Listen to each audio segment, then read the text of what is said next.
Continuamos en Enfoque Matinal. Qué placer, qué bueno tener con nosotros a un gran historiador cubano, pero corrijo, dominico cubano sería quizás más correcto decir, porque Elías Ochoa, un hombre de las altas letras de la República de Cuba, hace bastantes años que vive en República Dominicana, y si solo viviera, bueno, qué caray. Lo que pasa es que ha hecho una producción, unos aportes bibliográficos fundamentales sobre temas esenciales para comprender la vida dominicana. Por eso hago el reconocimiento a su trabajo como historiador cubano, pero cuidado, es un placer conversar con este historiador dominico cubano. Bienvenido, mi señor. Bienvenido. Mis respetos. Bueno, uno se da cuenta que Elías es cubano después, al poco rato que uno le pregunta. Pero si está analizando episodios de la historia dominicana, discurre como el que más. Muchísimas gracias. Acabo de regresar de un congreso de historia en Cuba y presentar el primero de 3 tomos que saldrán. Bueno, ya salió el primero, faltan los otros 2. Es las relaciones entre Machado, Batista, Trujillo y la estancia de Machado y Batista aquí, que asombrosamente nadie había investigado. O sea, hay mucha tela por donde cortar, hay muchos elementos inéditos y con gusto. Anteriormente publicamos un libro sobre la desaparición y asesinato de Mauricio Báez con la causa judicial seguida en La Habana. Queda esclarecido los 9 que participaron en el asesinato y la forma en que lo hicieron. Y estamos hoy casualmente solicitando en el Tribunal Supremo de Cuba una copia de la causa por el asesinato de Pipí Hernández en La Habana. Y no me dejé algo que por ahí comenzó la cosa, con los libros sobre el gobierno de Bosch, también, cómo no, sí. Abril. Acabo de terminar para la Fundación Juan Bosch un libro que se titula, más o menos, provisionalmente tiene el título Bosch antitrujillista. O sea, la línea de Bosch oponiéndose. Bueno, ya están viendo lo cerca que está el día de nuestra historia. Estaba en Cuba reciente, dice tú, acaba de regresar. En Cuba hay varias cosas nuevas, nueva constitución. Se puede decir que un nuevo presidente. Así es. Entonces, mañana es el día de la constitución para nosotros. Ajá. Yo quisiera preguntarte si las constituciones sirven para algo, a propósito de que Cuba tiene una nueva. La de nosotros se dice que la de 2010 es la más moderna, pero veo que en Chile, y por ahí quiero comenzar, una de las consignas fundamentales es la modificación de la Constitución, que dice que es una Constitución muy cerca del Estado, es subsidiada por el Estado, una figura, y quieren algo más social. Vamos a aprovechar el día nuestro de la Constitución para ver realmente si la llamada Carta Magna, Ley de Leyes, no tiene mucho que ver con el desarrollo institucional y el nivel de conciencia de la gente. O sea que por más bonito que sea el texto, las constituciones valen lo que valen los ciudadanos del país a la que pertenece la constitución. Cada país y cada pueblo tiene la constitución que más o menos lo refleja en algún momento de su desarrollo. Las constituciones son una hechura de la modernidad. Es decir, era la forma de poner límites al poder absoluto de las monarquías, era la forma de garantizar en una especie de pacto entre el pueblo llano, la nobleza y la monarquía, las relaciones y las funciones del Estado, los deberes de los ciudadanos, las normas de convivencia social, etc. Las constituciones en muchos lugares se hacen para ser burladas, quiere decir, se hacen precisamente como un papel. Yo sé que aquí un político dominicano dijo que la constitución es un papel. Ese político tenía suficiente cultura histórica para saber que no son un papel las constituciones. Las constituciones son realmente la forma en que se lleva a un documento de obligatorio cumplimiento por todas las partes un compromiso social o un contrato social, como lo llamaba Rousseau. Se trata entonces de un documento que debe ser reverenciado, cuidado, respetado y cumplido. Ok, pero las constituciones deben ser... La Constitución es un documento aspiracional, o sea, lo que nosotros aspiramos como país, o debe reproducir, ser la expresión de una realidad en especial, porque a República Dominicana nos pasa eso. Tú agarras la Constitución y hay una base de derechos, y dice derecho a qué sé yo qué cosa, y derecho a la educación. Hay un divorcio, e incluso lo que hablábamos de la ruptura entre Constitución y ciudadanía, al punto que los ingleses ni constitución tienen. Y fíjate la fortaleza institucional de ese país. Mira, las constituciones, yo no soy constitucionalista, pero lo que he podido ver en el devenir de la historia, en el estudio, las constituciones son o deben fijar realidades e incluir aspiraciones. Ni uno ni otro, ni una parte ni otra en detrimento de la otra. Es decir, debe tener un equilibrio entre el ser y el debe ser, entre la realidad y la axiología. O sea, así es como nosotros, estas son las metas que esta sociedad se traza, pero partiendo de realidades. Una constitución que no esté anclada en la realidad de un país se torna obsoleta. Y debo decir algo, todas las constituciones tienen carácter histórico. En un momento determinado les llega la obsolescencia, hay que convocar una constituyente y hay que actualizarla. Es una hechura humana y por lo tanto es falible y es perfectible también. Aunque lo que se hagan sean enmiendas, pero en verdad las enmiendas es eso. Y lo que tú dices de que, Pablo, de que pues, a veces se escriben y no se cumplen, había un político español que decía, hagan ustedes las leyes que yo haré los reglamentos. Porque en los reglamentos es donde eso se concretiza. Muy bien. Y toma cuerpo. Elías de Ochoa, yo andaba de Elías de Acosta, Ochoa es músico. Ochoa es músico, un gran amigo mío. Pero no, ojalá que se equivoque que emite los cheques a Elías de Ochoa. Sí, Elías de Ochoa que tiene. Hay una canción que anoche estaba yo, perdón por el delito. No, pero no, es un honor que me compare con Elías. La persecución viene porque hay una pregunta que yo le hago mucho a los historiadores dominicanos cada vez que los entrevisto. Saludo a mi directa Muquien, Adriana Sanbey. El conservadurismo dominicano. Aquí hubo aquel sueño duartiano, sí. Y ahí mismito en días apareció Santana, el artículo 110 se fue para el carajo. Ulises Francisco es para allá, ya usted sabe la historia. Juan Bosch, se sabe la historia. ¿Qué pasa? ¿Por qué hay unos países de una tradición conservadora a tal punto que tú ves como el Opus Dei prácticamente cogobierna el país? Mira, el conservadurismo es un movimiento político a estudiar. O sea, no es solo a denigrar ni a rechazar. Yo, por ideología y por concepción del mundo, no me adscribo a la visión del mundo conservadora, pero respeto a los grandes conservadores y a los profundos conservadores convencidos de su punto de vista. El conservadurismo, el nombre lo dice, conservar algo. ¿Conservar qué? El status quo y las tradiciones. Conservar quiere decir mantenerlo todo como está sin que cambie nada, o la mayoría de las cosas sin que nada cambie. Por lo tanto, el referente del conservadurismo es el pasado. Queremos conservar algo que ya tuvimos. Y el carácter progresista de la historia lleva a otras personas a verlo desde otro ángulo. Todo está en cambio, todo está en movimiento y lo mejor está por venir. No en el ayer, sino en el mañana. Por eso el hombre debe activarse, participar en la política, en la vida social, de forma tal que el ciudadano pueda cambiar y mejorar sus sociedades sin un horizonte definitivo, ¿no? Siempre en avance.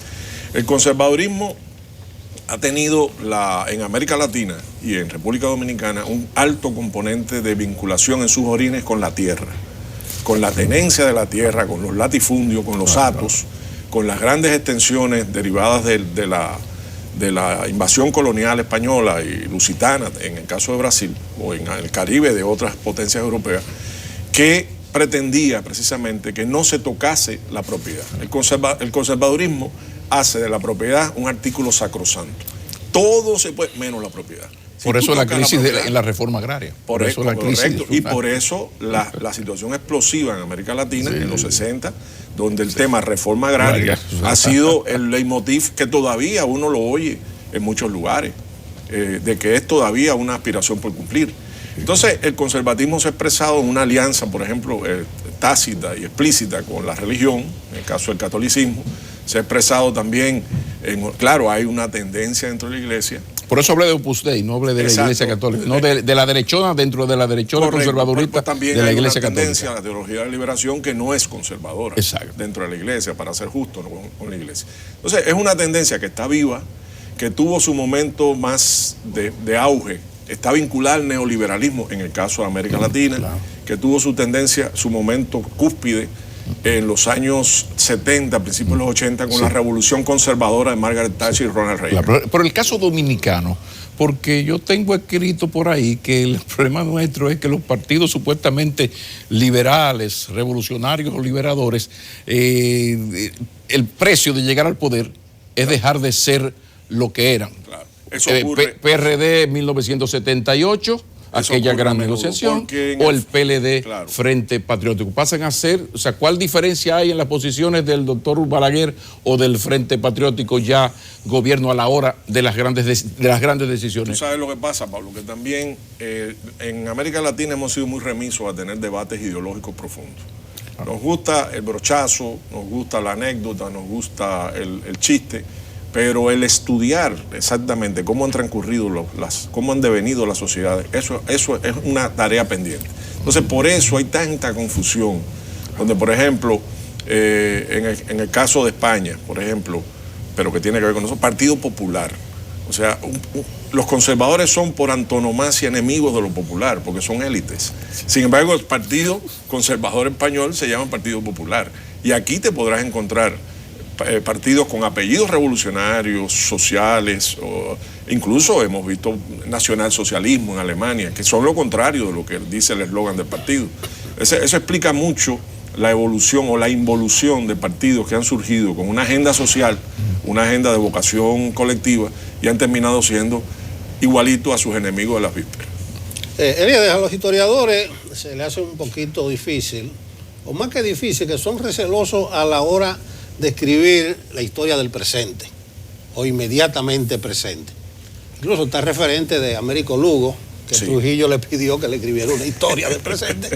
Y Américo Lugo, una manera elegante de sacarle el cuerpo. Aquella famosa carta. Sí, aquella carta famosísima de que no se puede escribir la historia del presente, de lo que está ocurriendo y lo inmediatamente presente. Pero yo quiero una interpretación del historiador, sí, de lo que está pasando en la región, en América Latina. Dicen que ahora hay un nuevo giro hacia la izquierda o centroizquierda, pero tiene la característica que no hay direcciones reconocidas, y si tú ves los distintos procesos son diferentes. Tú acabas de llegar de Cuba, no sé si coincidiste con un evento antiimperialista que habló Maduro. Empezó el día siguiente que terminó al que yo fui. Bueno, y menciono Cuba porque desde Cuba están reactualizando el discurso antiimperialista. Correcto. El primero que habló de Bolivia fue Putin, fue Rusia. Ajá. Es decir, que ya no existe aquellos dos bloques de la Guerra Fría. Entonces, ¿qué interpretación tú le das a todos estos acontecimientos de la región? Chile, Ecuador, Venezuela, Nicaragua, Colombia propiamente dicho. Bueno, primero que el historiador no puede desligarse de su tiempo. Un historiador que solo se dedique al pasado y no sea un hombre de su tiempo es un historiador fallido. Américo Lugo, con aquella carta, en mi opinión, modestamente, lo que pasa es que el tercer mundo no es reconocido todavía como cuna de hombres de muchas veces de índole universal, pero Américo Lugo, en mi opinión, con esa carta se equipara a Unamuno y su rechazo a admitir en el inicio del curso en Salamanca, en el año 36. El discurso improvisado. Aquella discusión con el general Millán de Astray. O sea, son principios inviolables, éticos, que parten de la ciencia y terminan en la ética. Y Américo fue un ejemplo de eso que ojalá se conociera más en el mundo entre la clase de los historiadores, entre el grupo de los historiadores. Ahora, en América Latina estamos viendo la continuación de un proceso. Ese proceso no es de ahora. Estamos viendo un proceso que, si queremos segmentarlo, empecemos enero del 59 con el triunfo de la Revolución Cubana. Precisamente la Revolución Cubana ha tenido la trascendencia que ha tenido y ha tenido la permanencia que ha tenido porque estaba muy arraigada en la historia nacional. Si hubiese sido un complot de grupos pequeños, de élite o de tiranos, no hubiese tenido el apoyo del pueblo y no hubiese podido mantenerse tanto tiempo.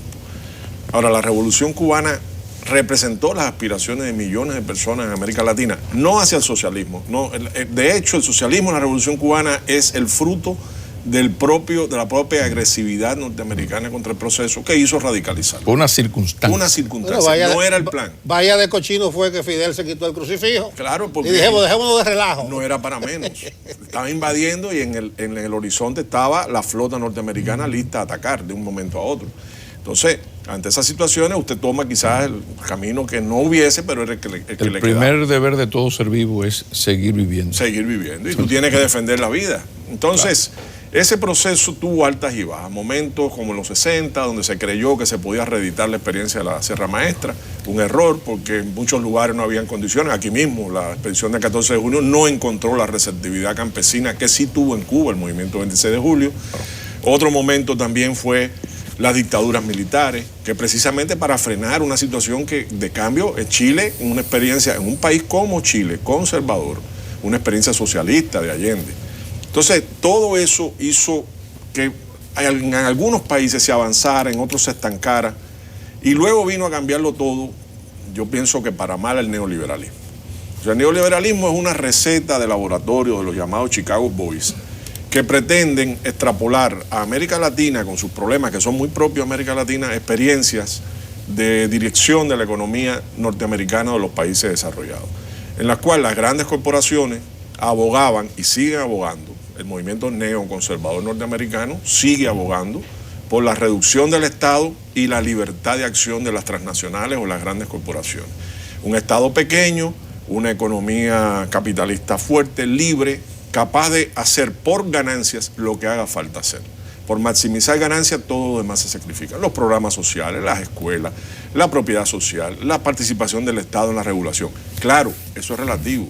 Cuando vino la crisis del 2008, que quebró la General Motors y los grandes bancos norteamericanos, el Estado saltó a salvarlos. Y ahí nadie se acordó de la receta neoliberal, de la mano mágica del mercado, ni un Estado pequeño. Que todo vino por la falta de regulación. Y sigue siendo la falta de regulación. Hoy, el Financial Times, o del Financial Times, Diario Libre, publica un artículo donde precisamente habla de la falta de regulación que sigue en la economía mundial y que va a seguir, porque no hay interés realmente en poner normas de beneficio colectivo. ¿Y tú compartes la afirmación de que gran parte de los problemas de las democracias occidentales es que están dirigidas más por grandes corporaciones que por gobiernos, que se ganan elecciones pero en verdad no se gobierna porque hay una dependencia de esas grandes corporaciones que te tumban un gobierno, manejan los medios de comunicación en última instancia? Nosotros conocemos los presidentes. ¿Qué te parece eso? Nosotros conocemos los presidentes de nuestros países, pero no conocemos a los presidentes de las corporaciones que dirigen de verdad nuestros países.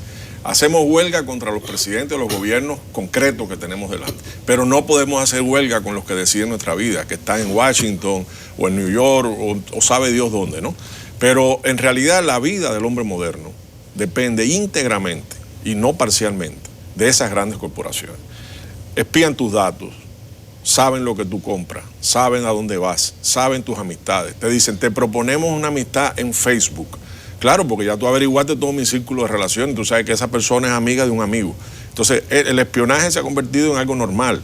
Pero luego también exportan recetas que son una especie de camisa de fuerza, que son antihistóricas y además que son inhumanas para rentabilizar las ganancias de esas corporaciones. Elías, ¿tú te atreves a caracterizar lo de Chile? Porque hay números que no cuadran. Sí. Era la democracia de la más estable.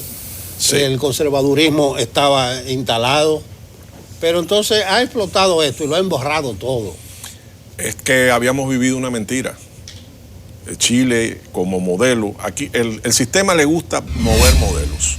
En la época de la Guerra Fría, el modelo en Europa era Berlín Occidental, era la gran vitrina en medio de Berlín, de la República Democrática Alemana, para vender las bondades del capitalismo.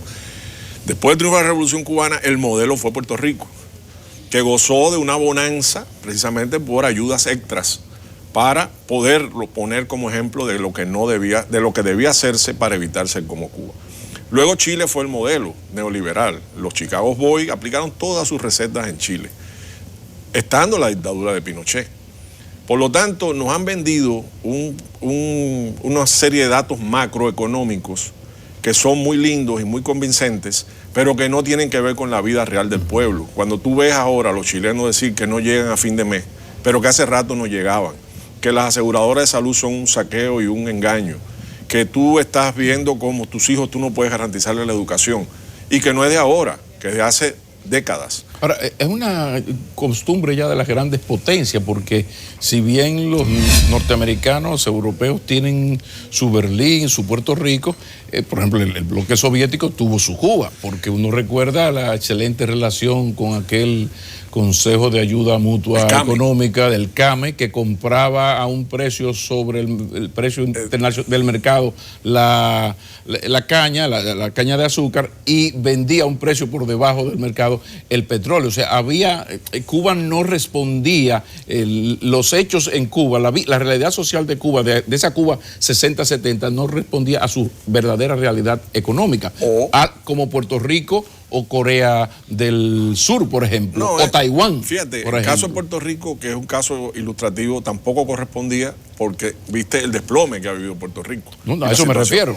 En el caso de Cuba se vivió una bonanza que es la que debía de haberse vivido si los precios del mercado mundial fueran justos.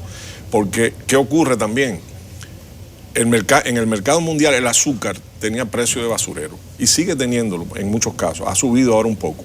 Pero los países que dependían de la exportación de azúcar, por ejemplo, vivían pendientes de los avatares de las cuotas del mercado norteamericano, que podían ser más generosas o menos generosas si el gobierno norteamericano quería presionar o no a tu país. Sí, no, pero me refiero, por ejemplo, si la Unión Soviética hubiese dicho, pero mira, al lado hay una islita de gente chévere, sí, vamos a hacer lo mismo con República Dominicana, vamos a comprarle su caña de azúcar como se la compramos a Cuba. No se la compraban a Cuba. ¿Por qué? Por el mismo trato que daban norteamericanos. Sí, tratos preferenciales. El trato preferencial a sus vitrinas. Sí, yo creo, mira, todos los sistemas generan modelos.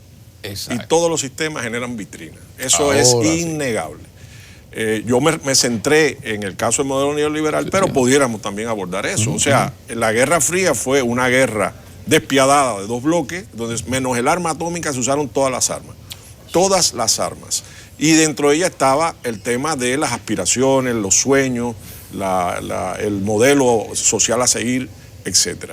Entonces, el caso concreto de la situación de América Latina actual es que el modelo ha reventado. El modelo lo que ha demostrado es ser como siempre fue, pero que estaba muy maquillado, muy hermoso, muy a nivel macroeconómico era muy atractivo, pero eso obviaba al ser humano de carne y hueso y sus sufrimientos diarios para poder vivir. Mientras las élites, recordemos, América Latina es el continente del mundo de mayor desigualdad. No sé hacia dónde conducirán estos caminos. Yo insisto en la ausencia de direcciones reconocidas en cada uno de estos procesos. Entonces, si América Latina camina hacia el caos y sin una dirección con autoridad reconocida, es incierto el panorama. No sé si esto está ligado a la revuelta de abril del 84 en la República Dominicana, que Bosch convino en llamar poblada. Y eso produjo una discusión y nunca nos pusimos de acuerdo, pero Bosch insistió en su poblada. Aquella vez, el aumento de algunos artículos de primera necesidad, fruto del acuerdo con el FMI, fue el detonante. Sí. Entonces parece que se desataron una serie de ansias contenidas. En Ecuador fue el aumento de precios de los carburos. En Chile fue un insignificante dólar con 17 centavos al precio del metro, del autobús. Cuando se desatan esas ansias contenidas en los pueblos, es evidente que se trata de procesos sociales. Entonces yo no sé si tú estás viendo un volcán en erupción en América Latina, y si nosotros los dominicanos, ya tú eres dominicano, te la puedes jugar, no eres pasible de deportación. Me nacionalicé. Sí. Ya yo voté ahora en las elecciones. Ya el día le dice, no. ¿En qué Tata está ahí? Ya, no, tú no eres pasible de deportación. Entonces, todo está bien, yo no sé si la democracia nuestra exhibe tanta estabilidad que no pueda utilizar el famoso refrán, y cuando la barba de tu vecino arde, pon la tuya en remojo. En remojo, porque nosotros estamos como tranquilos aquí. Mire, ojalá que las contradicciones políticas, sociales y económicas dominicanas sigan por los cauces democráticos y de paz social, porque el caos a nadie beneficia. El caos no beneficia ni al sistema saliente ni a lo que venga detrás. La solución y el grave peligro del neoliberalismo con su caída estrepitosa, porque ya ahora imponer ese modelo en América Latina va a costar, otras dictaduras como único, a la fuerza, porque ya se ha demostrado fehacientemente que no funciona, por lo menos para las condiciones de América Latina. El gran peligro es que los procesos democráticos que han avanzado tanto se estanquen o retrocedan, porque cuando usted vio, como vimos todos, la violencia policial empleada en Ecuador y la violencia empleada en Chile. Estaba leyendo un dato del presidente de la Sociedad Oftalmológica de Chile que dice que en los últimos años 300 víctimas de balines de la policía en la mayoría de los países del mundo contabilizados. En Chile la cifra se alcanzó en 15 días. Es decir, estamos viendo una represión desmedida. Y estamos viendo el ascenso de fuerzas tenebrosas, como en los años 30, de fuerzas conservadoras, ultraconservadoras, que defienden el pasado, por ejemplo, colonial de España aquí, como si hubieran venido, como si Hernán Cortés hubiera llegado a México a llevar constitución, lengua, universidades y arte, y no a saquear y a conquistar territorios, porque nunca se planteó civilizar, ¿eh? Eso vino después. Entonces, yo sí creo que es un peligro la situación. Yo sí creo que era inevitable por las desigualdades a las que hemos hecho referencia, y ojalá en cada país, por ejemplo en Chile, se haga una constituyente, sería la mejor solución. Renovar un pacto social a base de constitución. Y el caso dominicano, porque más de uno dice que aquí están dadas casi todas las condiciones para un gran enfrentamiento social, salvo uno, que es la economía. La economía, mal que bien, hay una remesa, hay un sector turismo, hay una inversión extranjera, la economía dentro del club de la Liga Dominicana, la economía funciona. Pero luego la gente dice que aquí lo único que falta es que falle la economía, porque hay un problema de arrabalización institucional, falta de autoridad, que la manera en que un ciudadano se conduce con un infeliz agente de la DGC o de la policía. Y lo de infeliz quiero decir por la forma en que uno ve a estos señores, ¿verdad? Agobiados ante el hecho. Entonces, quería preguntar, primero, si el caso dominicano, ¿tú estás de acuerdo en eso? De que aquí el cherry del caramelito sería una crisis económica que podría llegar en cualquier momento, porque este país desde el año 2005 va por muy buen camino, con mucha estabilidad macroeconómica hasta ahora. Y ahí mismo te hago una vieja pregunta. ¿Por qué la izquierda dominicana no existe? ¿Por qué? Porque fíjate que en Bolivia, en Ecuador, subió la izquierda, bajó, el centro derecha sube, luego sube la centro izquierda, vuelve. No, aquí la izquierda, para lo que alumbra apagada, es que luce. ¿Por qué? ¿A qué se debe? Mira, eso daría pie para un programa completo. Yo no me atrevería a entrar en todas las peculiaridades porque son muchas, pero sí podría decirte, bueno, aquí hay un componente histórico psicocultural en el dominicano, en la nacionalidad dominicana. Hay un componente que es fruto de la supervivencia. Cuando tú dices, yo vivo el hoy, no me interesa el mañana. Eso es fruto de que tú eres un sobreviviente, que tú has venido sobreviviendo y ya estás vivo para ti. Fíjate que aquí tú preguntas, ¿cómo estamos? Y dices, estamos vivos. Ya estamos vivos, es un gran éxito. Cuando eso es lo elemental, que tú estés vivo.